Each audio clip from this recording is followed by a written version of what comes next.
जय हिंद दोस्तों। आज हम दिल्ली पुलिस के बहुत ही इंपॉर्टेंट और महत्वपूर्ण क्वेश्चन लेकर आए हैं ताकि आपके पेपर में हेल्प हो सके। आप इस वीडियो को एक दो बार ज़रूर देखना और हमारे चैनल का जो नाम है आप इसको सब्सक्राइब भी कर सकते हो और अपने दोस्तों को भी बता सकते हो। चलो स्टार्ट करते हैं। पहला क्वेश्चन, यदि एक भिन्न का अंश 20% और उसका हर 25% बढ़ा दिया जाए तो परिणाम स्वरूप इस प्रकार प्राप्त भिन्न 3/5 होती है, तो मूल भिन्न क्या है? ये क्वेश्चन किया। देखो, हम सभी जितने भी चैप्टर है मैथ के, हम उनमें से महत्वपूर्ण क्वेश्चन लेकर आए हैं। आप एक दो बार वीडियो को जरूर देखना। उसने कहा एक भिन्न का अंश 20%, अंश कितना बढ़ा दिया? जो अंश है अंश 20% और हर कितना 25% बढ़ा दिया जाए तो परिणाम स्वरूप इस प्रकार प्राप्त भिन्न 3/5 होती है। कितना बटा बताया भाई? भिन्न 3/5 होती है। देखो, जब भी आपको अंश और हर देके और प्राप्त भिन्न दे दे, जब भी अंश और हर देके प्राप्त भिन्न दे दे तो आप इसे शीघ्रता के लिए क्या करोगे? जो हर है बढ़ाया, उसने क्या कहा? बढ़ा है, हर और अंश दोनों बड़े हैं। हर को ऊपर लिख लो, कितना है? 25%, तो 125, और अंश को नीचे लिखना है। इससे आपका उत्तर डायरेक्ट आएगा। तो 20%, तो कितना लिख दोगे आप? 120। ये करने से क्या होगा? आपका आंसर शीघ्रता के साथ आएगा, कोई भी दिक्कत नहीं होगी। देखो भाई, 5 से काटते हैं तो कितनी बार कटा? 25 बार। ये 5 से काटोगे तो 5 से काटोगे कितनी बार? 5 दूनी 10 और 5 चौक 20। फिर 5 से आप इसे काटो तो 5 बार, और 3 से आप इसे काटोगे तो कितनी बार? 8 बार। तो भिन्न कितनी बनी? 5/8, जो कि यही आपका आंसर होगा। इसमें क्या करना? देखो भाई, ये आसान तरीका है सवाल करने का, आप इसी से ही करोगे। यानी जो भिन्न है उसका a/b, इसे भिन्न को a/b करना, और गुना में अंश और बटे में हर। यही हमेशा जो इस टाइप के क्वेश्चन आते हैं उनमें फार्मूला चलता है। इससे आप अपना उत्तर सेकंडों में लगा सकते हो। दूसरा क्वेश्चन करेंगे। तो उसने कहा कि यदि किसी सामान के 3 भाग का मूल्य 2200 रुपये हो तो उसके 3/11 भाग का मूल्य क्या होगा? देखो जी, 3 भाग का मूल्य कितना दिया? 2200। जो 3 कितना है? 2/3 का मूल्य कितना दिया?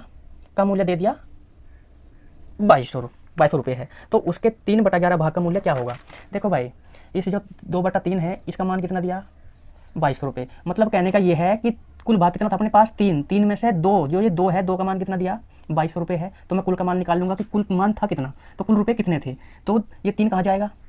ऊपर जाएगा, और 2 नीचे। ये हमारे पास आ गया पूरा पैसा, जितना पैसा था। और उसने कहा कि 3/भाग का मूल्य क्या होगा? इस पूरे पैसे का 3/भाग निकालना, 3/11 भाग हमें निकालना है।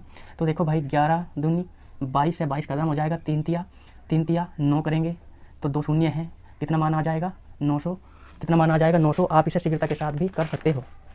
नेक्स्ट क्वेश्चन उसने कहा नेक्स्ट क्वेश्चन में कि शिवा के पास 24 चॉकलेट, 36 बिस्कुट और 60 आइसक्रीम है। जो ये आइसक्रीम है अपने सहपाठियों में बांटने के लिए है। वह चाहती है कि उसके प्रत्येक सहपाठी को प्रत्येक वस्तु समान संख्या में मिले।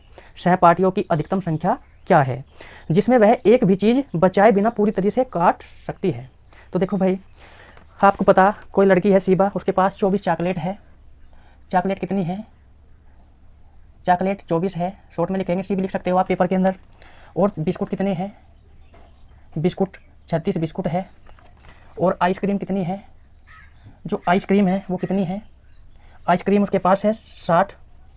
और उसने कहा कि बराबर बांटनी है वे, और प्रत्येक सहपाठी को प्रत्येक वस्तु का समान संख्या में मिले। देखो भाई, समान संख्या, एक तो यहाँ से पहचान हो जाती है क्वेश्चन की, और एक बताया उसने अधिकतम। बराबर समान कह दिया, बराबर कह दिया, अधिकतम कह दिया, तो क्या निकाल दोगे आप? HCF। क्या निकाल लोगे? HCF निकाल दोगे। तो HCF लेने का तरीका क्या है? देखो भाई, कॉमन यह संख्या किससे कटेगी? तो 12 से कटती है ना, 12 एक साइड लिख लोगे। तो 12 से काटी 2 बार, 12 तिया 36 और 12 पंजे 60। कॉमन यहाँ पे रख लिया। अब बताओ ये संख्या किससे कटती है? अब किसी से नहीं कटती, और जब किसी से नहीं कटती तो आपका आंसर क्या होगा? 12 ही होगा। ये आसान तरीका है और बिल्कुल ट्रिक से तरीका है। आप ये जो मैसे या स्टेप होता है उसको आप ऐसे निकाल सकते हो कॉमन बना के। चलो नेक्स्ट क्वेश्चन उसने क्या कहा कि किसी विद्यालय में 150 छात्र हैं। यदि लड़के और लड़कियों की संख्या का अनुपात 4:1 है तो विद्यालय में लड़कों और लड़कियों की संख्या के बीच का मध्य अनुपात कितना है? देखो जी मध्य अनुपात निकालेंगे। एक विद्यालय में 150 छात्र हैं। कुल अगर छात्र की बात करें, कुल अगर छात्र की बात करें, कुल छात्र कितने हैं? 150 है। और इसमें लड़के और गर्ल, भाई हम इधर बॉय लिख लेंगे और इधर गर्ल आप कर लोगे। तो इसमें कितना है? 4:5 के अनुपात में उस विद्यालय में लड़के और लड़कियां हैं। हम अलग अलग करें तो 4 और 1 5 आ जाएगा। 5 से आप इसे भाग दोगे, कॉमन कितना आएगा? 30 आएगा। तो 4 तिया 12, 120 लड़के और लड़कियां कितनी हैं? 130 हैं। लड़कियां कितनी हैं? 30 हैं। अब इसके बाद की बात, तो विद्यालय में लड़कों और लड़कियों की संख्या के बीच का मध्य अनुपात। देखो उसने संख्या बढ़ा दी। यहाँ से कई क्वेश्चन बन सकते हैं, भाई लड़के कितने हैं तो बता दो कि 120 है, लड़कियां कितनी हैं तो 30 है, और उसने पूछ लिया मध्य अनुपात। मध्य अनुपात की बात करें, मध्य अनुपात, और मध्य अनुपात क्या होता है? रूट के अंदर ए बी आप कोई से भी मान सकते हो। देखो कितना है भाई? 120 और गुना में है मान, तो कितना लिख देंगे? 30। अब अंडर रूट ले लेंगे, 12 तिया 36 और डबल शून्य आ जाएगी, कीरी। अब बार वर्गमूल में क्या होता है? 2 शून्य की 1 निकाल लेंगे और 36 का कितना आ जाएगा? 60। तो आंसर कितना आ जाएगा अपने पास? 60 इनका मध्य अनुपात होगा। ये मध्य अनुपात का आपको फार्मूला पता होना चाहिए। मध्य अनुपात, चतुर्थ अनुपात, तृतीय अनुपात, ये सब आपको पता होना चाहिए, नहीं तो बाकी हम एक वीडियो इन पर लेकर आएंगे और सारी आपको बता देंगे। देखो भाई नेक्स्ट क्वेश्चन क्या कहता है।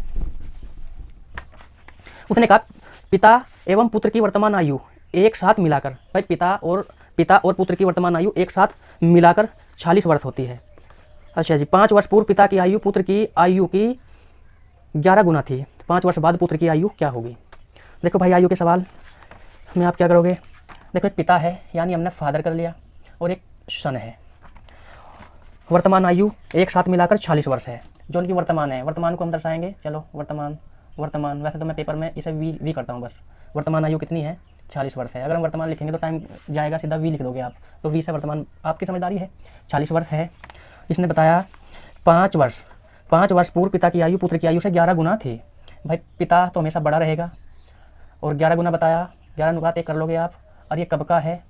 ये कब का है भाई? 5 वर्ष पूर्व का है। पूर्व को आप पी से करोगे, पूर्व को पी से, बाद को बी से, और कितने? 5 वर्ष। 5 वर्ष पूर्व कितनी गुना थी? 11 गुना थी। अब इसने बताया कि 5 वर्ष बाद पुत्र की आयु क्या होगी? 5 वर्ष बाद पुत्र की आयु क्या होगी? 5 वर्ष बाद की पूछिए, 5 वर्ष बाद। तो देखो भाई ये तो वर्तमान का है, और ये हम इसमें आयु में अनुपात के हिसाब से चलते हैं। ये कब का है? 5 वर्ष पहले का है। तो जब 5 वर्ष पहले का है, 5 आप पुत्र की घटाओगे और 5 आप पिता की घटाओगे। 5 और 5 10 आप इसमें से माइनस करो तो कितना आ जाएगा? 36। अब ये भी पहले की होगी, 5 साल पहले की, और ये भी पहले का। अब ये जो अनुपात बराबर हुआ, ये अनुपात किसके बराबर हो गया? इसके बराबर हो गया। तो करो आप, कितना आ गया अपने पास? 36। और ये कितना आ गया भाई? 11 और 1 12, 12 से आप इसे डिवाइड करोगे तो 12 तिया 36, कॉमन कितना आ गया? 3। कॉमन कितना आ गया? 3 आ गया। अब उसने पूछा पिता की वर्तमान आयु पूछी है या पुत्र की? पुत्र की पूछी है। तो अब इसमें करोगे भाई 3 एकम 3 कर दोगे। अच्छा जी, 3 आ गई। ये कब की आई? 5 साल पहले की आई। 5 जोड़ के आप इसमें वर्तमान की निकाल दोगे, कितनी हो चुकी वर्तमान की? 8। वर्तमान की कितनी आ गई? 8 आ गई। प्रश्न पूछा कि 5 साल बाद बताओ। तो लड़का वर्तमान में तो 8 का है, और 5 साल बाद कितने का हो जाएगा? 5 साल अगर मैं इसमें ऐड कर दूंगा तो कितने का हो जाएगा? 13। 5 साल बाद लड़का कितने का होगा? 13 का। ये 8 वर्तमान की आई, और 8 में मैं अगर 5 जोड़ दें तो कितने का हो जाएगा लड़का? 13 का। तो ये क्या होगा? आपका आंसर होगा।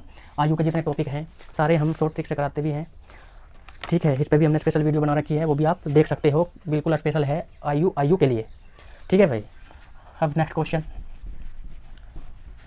देखो उसने क्या कहा। उसने कहा रीना की आयु और मीना की आयु के बीच का अनुपात 3:1 है। रीना की आयु और मीना की आयु का बीच का अनुपात कितना है? 3:1 है। यदि 10 वर्ष बाद रीना की आयु मीना की दुगनी थी तो 5 वर्ष पहले दोनों की आयु के बीच का अनुपात क्या होगा? अच्छा जी, चलो देखो भाई रीना है, आर से लिख दोगे, और मीना है। मीना की आयु के बीच का अनुपात 3:1 है। कितना अनुपात? 3:1 है का मतलब वर्तमान। आपको ये जरूर करना होगा ताकि आपको पता चल जाए कि वर्तमान कौन सी है या बाद की कौन सी है, वर्तमान कौन सी है या बाद की कौन सी है। तो 3 गुना है, कर दिया वर्तमान। यदि 10 वर्ष बाद रीना की आयु मीना की आयु से दुगनी होगी, जो आयु के सवाल में बड़ा होता है वो दोबारे में भी बाद हो या पहले वो बड़ा ही रहेगा। तो उसने कहा यदि 10 वर्ष बाद रीना की आयु मीना की आयु से दुगनी है। भाई बाद की बात कर दी, बाद में हम 20 से दर्शा लेंगे, और कितने वर्ष बाद? 10 वर्ष बाद। यहाँ से आपको तुरंत पता चल जाएगा कि 10 वर्ष बाद कितनी दुगनी है, जो बड़ा है उसे बड़ा करो आप तुरंत, बड़े के साथ बड़ा अनुपात लेना है, दुगनी का तो उसके साथ इसके नीचे रखना, बड़े के साथ दुगनी है। तो उन्होंने पूछा तो 5 वर्ष पहले दोनों की आयु के बीच का अनुपात पूछा। किसका अनुपात पूछा? 5 वर्ष पहले का, 5 वर्ष पहले का अनुपात। अब देखो सबसे पहले आप क्या करोगे? अंतर देखोगे, दोनों का अंतर, ऐसे अंतर करोगे। अगर अंतर समान नहीं है तो आप बजगुना भी कर सकते हो। तो देखो भाई अंतर इसका भी 1 है, इसका अंतर क्या है भाई? 0, नहीं कर सकते तो करो भाई, 2 एकम 2 और 3 एकम 3 आ जाएगा। कितना बचा अपने पास? अंतर 1, इस अंतर से इसे भाग दोगे आप तो कॉमन कितना आ जाएगा? 10। और जिस अनुपात पूछा दोनों का वर्तमान में करो। देखो भाई वर्तमान में करोगे, वर्तमान तो ये है 10 तिया 30 और इसका वर्तमान ये है मीना का, तो 10 एकम 10 एक बार चलेगी। प्रश्न पूछा क्या कि 5 वर्ष पहले, 5 इसमें से माइनस कर दोगे आप, 5 इसमें से माइनस करोगे, दोनों का अनुपात पूछा, यहाँ कितना बचा? 5, यहाँ कितना है? 25 आएगा। 5 से एक बार जाएगा, 5 से 5 बार जाएगा, तो अनुपात कितना आ जाएगा? 5:1 आ जाएगा। ठीक है जी, आयु के जितने भी क्वेश्चन है अगर आप बिल्कुल ट्रिक से हम वीडियो तैयार करेंगे इसकी भी, और आप आयु के सवाल भी नॉर्मल तरीके से कर सकते हो, टाइम कंज्यूमिंग। देखो अगर आप पेपर देते हो और वहाँ टाइम ज़्यादा लगे तो पेपर देने का तो कोई लाभ ही नहीं है, आपको में टाइम मेंटेन करना पड़ेगा और फिर सारी चीज़ें ठीक से सीखनी पड़ेगी। इसने कहा नेक्स्ट क्वेश्चन, एक पिता अपने पुत्र से उम्र में 5 गुना बड़ा है, 15 वर्ष बाद वह अपने पुत्र से उम्र में 2.5 गुना बड़ा हो जाएगा, पिता की वर्तमान आयु क्या है? तो देखो भाई, एक पिता अपने पुत्र से, इधर एफ कर लोगे आप फादर, इधर सन कर लोगे, अपने पुत्र से उम्र में 5 गुना बड़ा है। कितना बड़ा बताया भाई? 5 गुना बड़ा है। देखो गुना 5 गुना बड़ा है, जब भी 2 गुनी आए तो आप क्या करना भाई, एक गुनी अपने पास, जिस गुनी के साथ टाइम चलता है, इसका सबसे आसान तरीका है जिसके साथ समय होगा उस गुनी को लेते हैं। भाई कितना बताए? 5 गुनी बता दी, एक तो ये कितनी गुनी बता दी? 5 गुनी, चलो ये 5 होगी। और एक बताया इसने कि 15 वर्ष बाद वह अपने पुत्र से उम्र में 2.5 गुना बड़ा होगा, एक गुनी बता दी उसने 2.5, आप ऐसे भी कर सकते हो, 2.5 गुनी बता दी। समय किसके साथ है? इसके साथ। उसने कहा कि 15 वर्ष बाद अपने पुत्र से उम्र में 2.5 गुना बड़ा होगा, तो आप 15 लिख लोगे। 15 कितना करोगे? 15 गुनी में से 1 कम करना हमेशा, कितना बचेगा? 1.5। यहाँ पे गुनियों का अंतर लिखना नीचे, अंतर कितना आ जाएगा? अंतर कितना आ जाएगा? 2.5, यहाँ पे 2.5, ये 2.5 इसके बटे में कर देना है, बस सोल्व, सवाल सोल्व। पॉइंट से पॉइंट कदम, 5 से काटोगे, 5 बार 5 से काटोगे तो 3 बार, फिर इस 5 से ये जाएगा 3 बार, 3 तिया 9, कॉमन कितना आ गया? 9 आ गया। अब ये वर्तमान की है दोनों, 5 गुनी बताना है का मतलब क्या होता है? वर्तमान होता है ना। अब बस जिसकी पूछे, पिता की पूछी उसने 9 की गुना इसमें कर दोगे, 9 पंजे 45, और पिता पुत्र पूछता तो कितना आ जाता? 9 का पूछा पिता उसने। ये सब ये आयु में अगर गुनी दे दे, आयु के सवाल में अगर 2 गुनी दे दे तो आप इस तरीके से सवाल को चंद सेकंडों में कर सकते हो। ठीक है, अब देखो जी नेक्स्ट सवाल, उसने कहा कि 2 साझेदार एक व्यवसाय में क्रम से 9,000 एवं 10,500 का निवेश करते हैं। यदि पूंजी निवेश के अनुपात में 6,500 का एक लाभ बांटना पड़ता है तो द्वितीय साझेदार क्या है? देखो भाई साझे वाले क्वेश्चन है। इसने कहा कि 2 साझेदार हैं, पहला और दूसरा, और ये लगाता है कितने? 9,000, और ये कितने लगाता है? 10,500 रुपये ये लगाता है। और बाद में जो उनका लाभ मिलता है, जो लाभ यानी इन्हें प्रॉफिट होता है, लाभ प्रॉफिट कितना हुआ? 6,500 रुपये का जो ना प्रॉफिट हुआ। तो उसने पूछा कि द्वितीय साझेदार को कितना रुपया मिलेगा, इससे द्वितीय साझेदार को कितना रुपया मिलेगा, पैसे मिलेंगे। तो देखो भाई सबसे पहले आप क्या करना है, जितनी शून्य है उसे निकाल लेना, इनका अनुपात तैयार करना है आपको। जितने पैसे लगाए थे 2 शून्य के अंदर, 2 शून्य के अंदर खत्म। अब देखो भाई 9,000 था, ये 9,000 था और ये कितना था? 10,500। एक शून्य अपने पास यहाँ बच गई, 5 से काटोगे 21 बार कटेगा, 5 से 90 है अपने पास, 5 से काटोगे तो 18 बार कटेगा। अभी तो और भी कटता है, ये 3 से कितनी बार जाएगा? 7 बार, ये 3 से कितनी बार जाएगा? 6 बार। अनुपात ये अनुपात आ गया, इनके धनों का जो लगाया था लाभ कितना हुआ? 6,500। तो अपना भी कुल लाभ करो, कितना हो गया? कुल धन का अनुपात कितना होगा? 13। 13 से आप इसे काटोगे कॉमन आ जाएगा, 13 पंजे 65, कितना आ जाएगा? 500। किसका पूछा? दूसरे भाग का पूछा तो 7 पंजे इसका 3500 आ जाएगा। अगर इसका पूछता है तो आप इसमें गुना कर देते, 5 30, तो कितना आ जाता? 3,000 आ जाता। तो आंसर इसका जो इसका पूछा दूसरा भाग पूछा तो 3500 इसको लाभ मिलेगा। ठीक है दोस्तों, नेक्स्ट वीडियो आप इसे देखना, और ये दिल्ली पुलिस के लिए भी महत्वपूर्ण क्लास है। इसमें से जो भी और सवाल महत्वपूर्ण होंगे हम सारे वो करवाते रहेंगे। आप हमारा चैनल सब्सक्राइब कर लोगे और लाइक भी करोगे। बाकी हम जो जीके हैं वो हम ट्रिक से पढ़ाते हैं बिल्कुल। आप उसमें जीके के भी आपको सारी जीके में से जो स्टैटिक का भी है सारा का सारा पोर्शन हम बिल्कुल ट्रिक से कराते हैं ताकि आपके पेपर में मदद मिल सके। ठीक है।